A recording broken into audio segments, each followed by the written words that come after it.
A Associação Goethe da Bahia vai iniciar as atividades nesta quinta-feira, agora, com a palestra do escritor Marcos Mazzari. Ele que é professor do Departamento de Teoria Literária da Universidade de São Paulo e recentemente foi agraciado com a medalha de ouro da Goethe-Gesellschaft de Weimar, na Alemanha. A palestra está marcada para 6 da tarde no auditório da Academia de Letras da Bahia, ali no Palacete Góes Calmon, Avenida Joana Angélica, em Salvador. Mazzari vai falar sobre recepção histórica de Goethe no Brasil, Álvares de Azevedo, Castro Alves, Machado de Assis e outros momentos. O evento é uma parceria com a Academia de Letras da Bahia e será aberto ao público. O presidente da Associação Goethe da Bahia, o administrador cultural Álvaro Almeida, está aqui conosco, é com ele que a gente conversa agora. Um prazer recebê-lo com a gente. Seja bem-vindo, Álvaro. Bom dia. Muito obrigado, Jefferson. Um prazer todo meu comparecer a este programa de uma notável audiência e melhor conceito do jornalismo radiofônico da Bahia. Muito obrigado. Pois é, cenário cultural baiano prestes a ganhar uma nova associação, no caso, a Associação Goethe da Bahia, que tem como principal objetivo o quê, Álvaro? Difundir a cultura de Goethe, mas a cultura alemã também. Fale um pouco desse projeto que está prestes a sair do papel. Também, mas fundamentalmente estudar e divulgar o pensamento de Goethe na Bahia. Tá? É de grande relevância, sobretudo para os jovens também, tomar conhecimento com esse ilustre representante da literatura da Alemanha, que foi um polímata, um homem notável, tá? Estudou e enveredou por várias áreas do conhecimento. Goethe foi dramaturgo, foi poeta, foi escritor, foi cientista, tem uma contribuição notável, tá? Na poesia, em vários outros ramos do conhecimento. O que nós pretendemos realmente é que, sobretudo os jovens, tenham uma aproximação e a possibilidade de se aproximarem do universo de Goethe, que certamente será extremamente benéfico e enriquecedor para eles. A palestra do escritor Marcos Mazzari, ele tem como tema a recepção histórica de Goethe no Brasil, mencionando figuras literárias, não é, como Álvares de Azevedo, Castro Alves, Machado de Assis. Como é que essa perspectiva histórica contribui para a compreensão da literatura alemã e sua influência na cultura brasileira? Bom, na verdade, Goethe se torna um escritor praticamente internacional universal a partir de 1774, quando ele publica o seu primeiro grande romance, que é o Werther, Os Sofrimentos do Jovem Werther. E aí, naturalmente, Goethe foi traduzido em vários idiomas, hoje seguramente mais de 80 idiomas, e se espalhou também por todos os continentes. Aqui, no século XIX, nós tivemos a Escola de Recife e muitos outros escritores, críticos literários, as pessoas dedicadas à literatura da época estudaram muito Goethe, tá? E aí, para inaugurar essa nossa atividade, nós sugerimos ao professor Mazzari que fizesse uma aproximação com a cultura brasileira. E aí, a ideia era inicialmente centrar somente em Castro Alves, tá? Porque Castro Alves é a figura mais relevante da literatura na Bahia. E aí ele achou por bem também ampliar um pouco com Álvares de Azevedo, com Machado de Assis, etc. O que se pretende realmente? Pretende mostrar que as ideias de Goethe, a produção intelectual de Goethe, tá, ela reverbera em todos os continentes e aproxima os povos não só da literatura de Goethe, mas da cultura alemã e da cultura europeia como um todo. Porque Goethe foi um personagem que viveu em momentos de grande transição da história europeia, né? Goethe presenciou a Revolução Francesa, Goethe presenciou a mudança que já um pouco atrasada na Alemanha, tá? A nobreza para a classe burguesa, tá? A nobreza começa a perder a influência, embora a Alemanha não era na época, em absoluto, o que imaginamos hoje. Era um sem número de condados, ducados, principados, etc. E aí é através desse núcleo de Weimar, em torno de Goethe, que se expande muito a literatura alemã. Ele é praticamente o fundador do romantismo no mundo, tá? E que se espalha por outros países europeus, e aí em torno dele se juntam uma pleiade formidável de intelectuais, o Herder, o Schiller, tá? E a aproximação com essa literatura de Goethe é altamente enriquecedora. Porque se você gosta de poesias, você tem à vontade. Goethe escreveu mais de 3.000 poemas. Como dramaturgo, ele escreveu tragédias que são excepcionais. É o maior poeta alemão, a gente pode... Sim, sem dúvida. É denominado o príncipe dos poetas alemães, mas mais do que príncipe, Goethe foi um polímata, tá? Com um investimento no conhecimento excepcional. Vou apenas citar um detalhe muito interessante. Goethe peitou Newton com a teoria das cores, tá? E disse, não, o que você diz sobre as cores não é bem assim, eu tenho uma outra teoria. E desenvolveu uma teoria a respeito do claro e escuro. Naturalmente, não teve boa receptividade no meio científico, porque Goethe não era um físico, não era um cientista. Mas quando você fala que ele era um polímata, porque ele estudava várias ciências ao mesmo tempo, é isso? Várias ciências e várias artes. Tá? Goethe é proveniente de uma família burguesa muito rica e tradicional na Alemanha. Sobretudo, a mãe era uma pessoa muito rica, e Goethe foi educado por preceptores em grego, latim, italiano, inglês e francês. Quer dizer, ele teve, quando conheceu Herder, houve a aproximação maior com a literatura, porque Herder revelou a ele Shakespeare e Homero. Ele passou a estudar Shakespeare e Homero e começou a sua produção intelectual. E eu digo polímata porque também é um homem de ciência. O Goethe, pesquisando anatomia à sua época, descobriu um osso intermaxilar que até então os anatomistas não conheciam. Foi uma descoberta dele. E depois se constatou realmente que havia esse osso. Goethe fez grandes incursões também na área da botânica e desenvolveu uma teoria muito curiosa chamada da Urpflanze, tá? Que quer dizer a planta primordial, ou a planta primitiva. E curioso é que Darwin, lendo Goethe, foi bastante influenciado pela sua teoria da evolução das espécies. Porque Goethe diz que todas as plantas podem ser reduzidas a uma planta fundamental básica, da qual derivam todas as demais. Né? E assim foi também com Darwin, com a sua teoria das espécies. E Goethe teve coisas realmente notáveis. Ele se interessou muito pela geologia, teve uma coleção de mais de 14.000 pedras, muitas das quais, pasmem os senhores, do Brasil. O que pouca gente sabe, infelizmente, eu acho que isso é digno de ser melhor divulgado, é que Goethe teve uma paixão enorme pelo Brasil.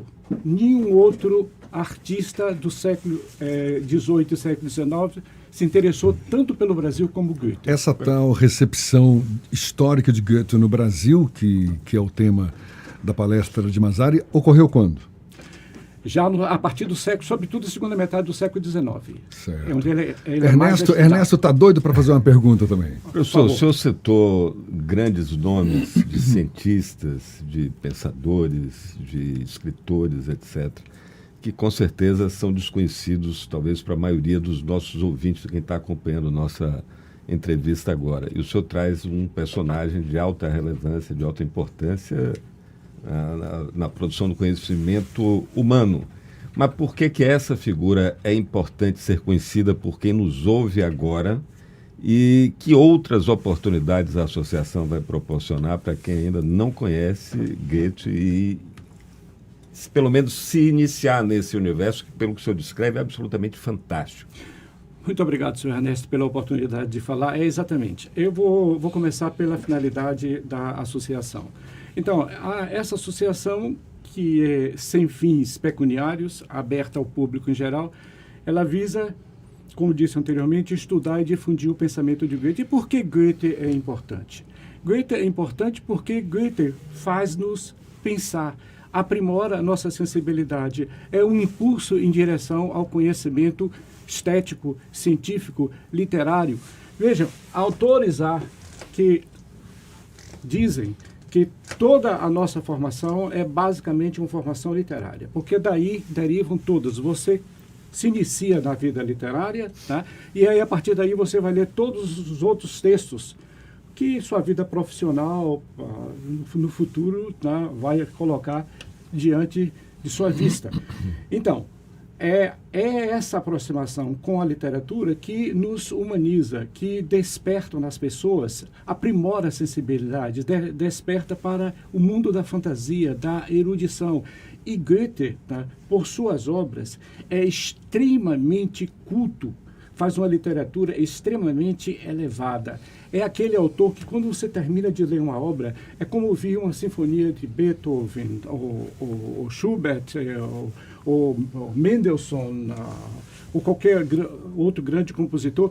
Você tem um êxtase estético. São obras que estão disponíveis em português, pelo menos as principais obras dele? Sim, Goethe está quase tudo, 95% traduzido em língua portuguesa. Não à toa é o nome do principal instituto de promoção da cultura alemã aqui em Salvador, não é? Inclusive, como difusor da língua alemã, que é o velho Goethe, ICBA. Velho ICBA, né? Goethe Institute, né? Ou Instituto Goethe, não é? Que há tantos que é uma referência, né? Que é uma referência. Sem dúvida. Ou seja, o Goethe está presente, de fato, na cultura alemã. Sim, sem dúvida. Aliás, você, não é, Álvaro? Isso porque eu fui funcionário há 34 anos. Ficou responsável pela biblioteca de lá, não é isso? A biblioteca, o centro de informações e trabalhei Leu também... tudo em alemão, né? Quase tudo. Li muito também em português e, sobretudo, também como tradutor. Eu trabalhei 13 anos como tradutor. Como é que nasceu essa sua paixão pela língua alemã, pela cultura alemã? Jefferson, desde cedo, na minha infância, eu convivi com algumas pessoas. Nasci em Salvador, mas me criei em Feira de Santana. Eu convivi com pessoas de origem alemã. Mas o que motivou realmente foi o interesse pela filosofia, né? Eu fiz filosofia, comecei o curso aqui, fiz mais 3 semestres na Hochschule für Politik da Universidade de Munique, politologia. Voltei para o Brasil, tinha sido bolsista do Instituto. Eles então me convidaram que precisava de uma pessoa para trabalhar na programação, a cuidar da biblioteca, trabalhar como intérprete, etc. Ali foi uma fonte de conhecimento fantástica, sim. Né? Mas o que mais me impulsionou em relação à língua foi o interesse pela filosofia. Sobretudo na filosofia moderna, quando você lê determinados autores, primeiro, a última geração ainda não está devidamente traduzida em língua portuguesa. Tem pouca coisa ainda. Os clássicos até a primeira metade do século XX, sim, mas os mais recentes têm poucas obras ainda traduzidas em português. E depois, na filosofia, há uma precisão muito forte em relação aos conceitos que você utiliza. É preciso, quem estuda filosofia, fundamentalmente, pelo menos grego, tem que ter uma boa noção de grego, seria recomendável também o latim, e a língua vernacular a qual você se deseja dedicar, quer dizer, cujo pensador você se deseja se dedicar. E do ponto de vista filosófico, Álvaro, qual lição principal, digamos assim, que Goethe deixa para nós, com um conhecimento tão vasto, né, uma cultura tão vasta que você está citando aí, mas se a gente fosse definir Goethe, qual é a principal mensagem, a essência dele do ponto de vista filosófico, cultural para a gente? Um cultor da natureza e do belo. Tá? Ele fez uma parceria notável no início do século XIX com Schiller, Goethe e Schiller. Tá? Eles escreviam em alemão Goethe und Schiller, Goethe e Schiller, e Goethe disse, não tire o I, é Goethe/Schiller, porque os dois estavam umbilicalmente ligados. E aí,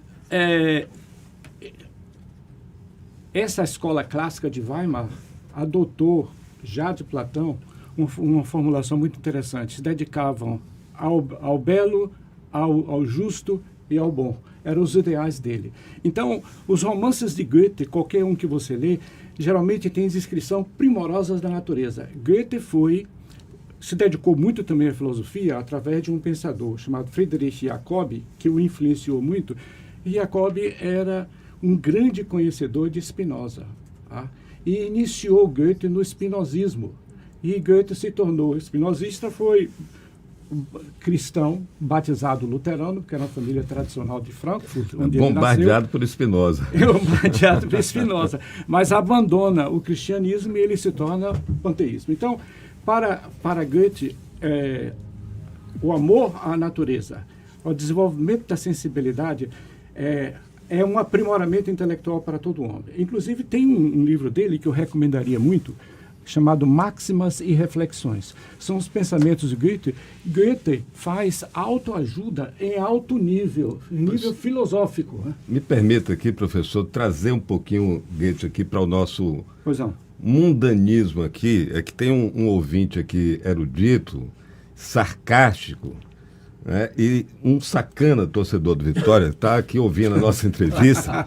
Isso aqui para mostrar a aplicação do pensamento goetheano também nas pirraças entre torcedores. Ele diz aqui, o Hoffens, aproveitando o ensejo goetheano, Ernesto, abre aspas, o milagre é o filho predileto da fé.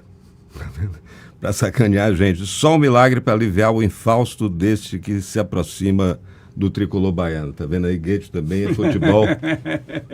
Bom, indiretamente sim, porque Goethe foi um homem de grandes paixões. Né? É notável na vida de Goethe os relacionamentos amorosos que ele teve. Inclusive, triangulação com uma mulher casada, a Charlotte von Stein, quando ele vai para Weimar. Charlotte era casada. E aí desenvolveram um tempestuoso romance. Né? Depois romperam, e depois Goethe teve vários casos notáveis, e o mais que lhe causou grandes repercussões e sofrimento também é o caso com Charlotte Buff, que é a Lotte do romance dele, do Werther. Um amor tempestuoso. Eu gostaria de falar um minuto sobre esse livro, porque é a projeção internacional de Goethe no cenário da literatura alemã e da literatura europeia. O Goethe teve uma época na cidade de Wetzlar, onde foi fazer um estágio lá no fórum e conheceu essa moça, por acaso, numa noite, se dirigindo para uma festa. Se encontraram e ela era muito bonita. E a moça se entusiasmou, e o rapaz também muito bem apresentável, de boas maneiras, muito galante. E aí começaram a desenvolver um relacionamento. Cartas, encontravam passeios, pequenas discussões ao redor da cidade. Mas acontece que Lotte era noiva. Ela tinha um noivo que também trabalhava no tribunal. A mãe havia falecido, ela tinha 9 irmãos pequenos e cuidava dos irmãos. A mãe, antes de falecer, pediu que ela se casasse com o Kästner, esse rapaz, o noivo, com quem ela vai de fato se casar, e pediu a ele também que a desposasse. Então aquilo estava praticamente uma amizade selada, ia terminar num matrimônio. E aí chega Goethe e entra nesse relacionamento e começa uma triangulação extremamente complicada, que dura aproximadamente 2 anos, depois um rompimento. E Goethe não consegue, durante esse primeiro período, suportar esse sofrimento. Mas ele é um escritor. O que é que o escritor faz quando sofre? Escreve. Né? E o poeta faz poesia. Então ele escreve esse romance, que é um romance epistolar, um personagem fictício. O jovem Werther escreve as suas amarguras, decepções, sofrimentos, situações intoleráveis, emocionais, por causa desse rompimento. Se afastam, depois voltam a se reencontrar, e aí ela diz claramente a ele, olha, não, eu vou casar-me com Kästner, não tem como realmente alterar isso. E ele, não suportando mais o sofrimento, pede ao noivo de Lotte a pistola emprestada, vai para casa, fecha-se e, à noite, por volta da meia-noite, dá um tiro na cabeça. Ainda pela manhã, ouviram ruído, mas ninguém foi atender e foi verificar o ocorrido. De manhã ele está ainda vivo, falece pouco depois. E aí se espalha por toda a Europa uma onda terrível. Esses jovens wertherianos, se podemos assim dizer, ele se trajava como personagem. O personagem usava um casaco azul e calças amarelas. E aí era um estilo de comportamento. E o que vai acontecer? O romance de Goethe vai influenciar e provocar dezenas de suicídios em vários países. Caramba! Chegou a ser proibido na Suécia, na Dinamarca, etc. Depois foi liberado. Mas os jovens, então, jovens românticos, né, do século XIX, nas suas frustrações amorosas, seguia o exemplo de Werther e se suicidava. Mas é o primeiro degrau para o conhecimento de Goethe. É belíssimo. Álvaro, para a gente encerrar, tem essa palestra que está prevista agora para quinta-feira, não é? De Marcos Mazzari, recepção histórica de Goethe no Brasil, Álvares de Azevedo, Castro Alves, Machado de Assis e outros momentos, às 6 da tarde, na Academia de Letras da Bahia, ali no Palacete Góes Calmon. E o que mais está previsto? A partir de então, a Associação Goethe da Bahia é inaugurada, começa a sua atividade e depois dessa palestra já tem alguma programação pré-definida? Sim, já temos, na verdade, uma programação pré-definida para 2023 e 2024. Obrigado pela oportunidade de falar sobre a nossa atividade. Bom, agora a atividade imediata é uma leitura dramática de 5 textos de Goethe que um excelente diretor de teatro na Bahia vai encenar, que é o Evaldo Hackler, professor também da Escola de Teatro. São 5 textos de Goethe que vão ser lidos, tá? Provavelmente no teatro da Escola de Teatro. Essa é a próxima. Depois estão previstas a exibição de filmes, o Wenders fez o Movimento Errado, que é baseado exatamente no Wilhelm Meister. Tá? Tomou algumas liberdades em relação do romance, mas é um filme belíssimo, muito interessante de se ver. Depois nós temos um projeto que eu gostaria de realçar aqui, chamado Goethe vai à escola. Essa é uma série de palestras que queremos realizar nas escolas públicas sobre o romantismo brasileiro, o romantismo alemão, tá? Fazer de uma forma lúdica, um pouco engraçada, e fazendo a leitura de texto, mandando os alunos escrever alguns pensamentos de Goethe, etc., exatamente para familiarizá-los com o universo de Goethe. Nós temos também previsto a projeção de filmes e estamos desenvolvendo uma parceria com o Neo Gibar, através do maestro Ricardo Castro, para fazer um concerto, talvez mês de setembro, outubro. Os poemas de Goethe, vejam que os grandes atraem os grandes, tá? Os melhores atraem os melhores. Então, os poemas de Goethe foram musicados pela elite musical do mundo. Foi Beethoven, Mozart, Mendelssohn, Schubert, Schumann, Brahms, etc. Então, nós vamos fazer um concerto em parceria com a apresentação desses poemas e outras peças também. Programação vasta pela frente, então, uma aí, vasta programação da Associação Goethe da Bahia. E olha, Álvaro, parabéns pela iniciativa. A gente percebe que você fala com brilho nos olhos quando cita Goethe. E conte com a gente para divulgar esses eventos. Um prazer conversar com você. Sucesso com essa nova iniciativa aí, a Associação Goethe da Bahia, e muito obrigado pela sua disponibilidade. Bom dia, até uma próxima. Por favor, eu que agradeço a oportunidade de vocês, convido-os também a participarem e espero realmente que jovens, idosos, todo o público baiano compareça, que é uma grande oportunidade de ouvir. O professor Mazzari é o maior especialista em Goethe do Brasil. Atendeu gentilmente o nosso pedido de vir à Bahia para essa palestra inaugural e aí estamos convidando a todos. Muito obrigado pela oportunidade. Um abraço. 7:55 na Tarde FM.